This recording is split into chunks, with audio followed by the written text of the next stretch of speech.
It's Africa Month, so there's going to be a lot of discussion and reflection on the success of the African Union, on the success of African countries, and on the success of projects such as, the African Continental Free Trade Area.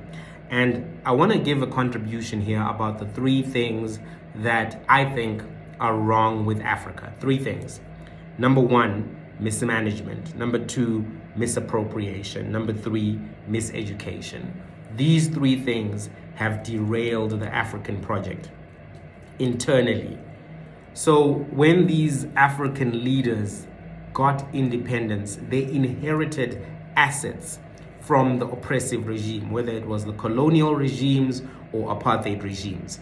They got some stuff, whether it's DRC, Zimbabwe, South Africa, Burkina Faso, you name it. They were custodians of whatever was left. But if you look at all of the African countries, what you will find is that things were not maintained. Things were not maintained, sustained, retained, and improved. But in fact, what happened was progressively the assets that were taken over just deteriorated over time. And that's something that's a worry when you think about just management. So mismanagement, misappropriation. These African leaders have stolen everything. Whatever they could steal, they can steal. In South Africa right now, there's a conversation about the construction of a flag, South African flag. 22 million rands, over 1 million US dollars on the construction of a flag. A flag. Who asked for a flag? How does a flag solve the problems of poverty, inequality, miseducation, or crime, or anything? It absolutely doesn't. So misappropriation is a problem. The looting in Africa is unparalleled. And it's not just the politicians, it's the multinationals, it's the consulting agencies, which are always implicated. Whatever happens in Africa, somewhere, somehow, you'll find a big accounting firm, you'll find a big consulting firm. Misappropriation is part of the problem. And then thirdly, miseducation. People sometimes say Robert Mugabe was great with education. Robert Mugabe was an amazing guy. I want to ask you a question. Apple Computers launched their IPO in 1980. Zimbabwe got independence in 1980. Robert Mugabe, this guy with all of these degrees, had access to the news. So he knew that the personal computer is going to revolutionize the world because that news story was out in 1980. There were so many computer companies in the 80s that were dominating. HP, and there's another one that I was trying to think about, I forgot, but it was dominating in the 80s. Why is it that this so-called great educator could not start computer programs in the country that he was running in 1980 or 1985 or 1987? No one had to wait for the advent of the internet in the mid-90s to actually get going with computer science education in their countries.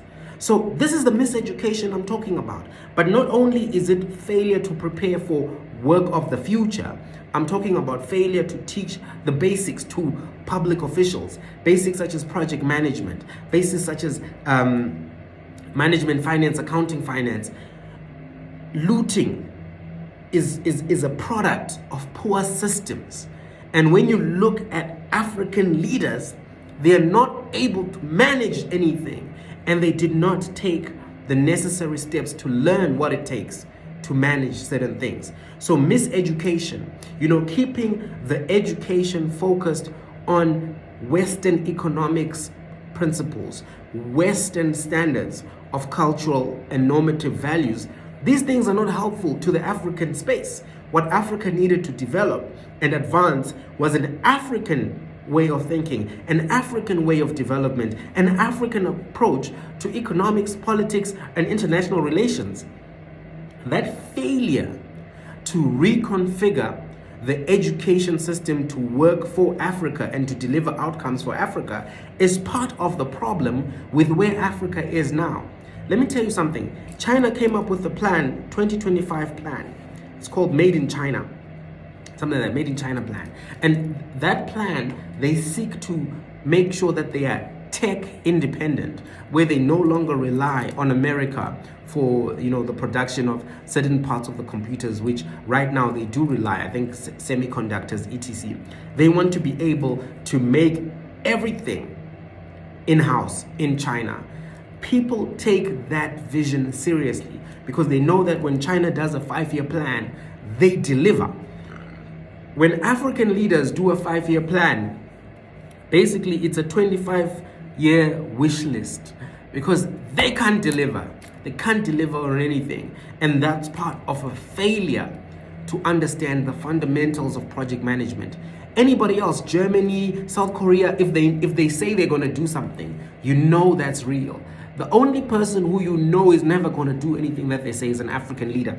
That's why their visions are so long. 2063, that's when they want.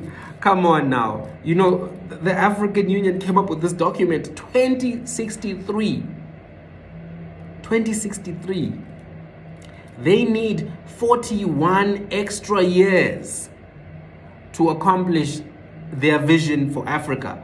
41 extra years. Come on, do you think the trends in the world with Tesla and Twitter and Facebook and Bitcoin and AI and all of these things that are happening, they are not going to wait 41 years for Africa to get its act together. And in fact, while we are doing this wishful thinking, they're going to be exploiting the DRC for coltan, for cobalt. They're going to be exploiting South Africa for palladium, Zimbabwe for uranium. They're going to be taking all of the minerals as they do already, whilst we are following these African leaders chasing these fantasy visions of 2063.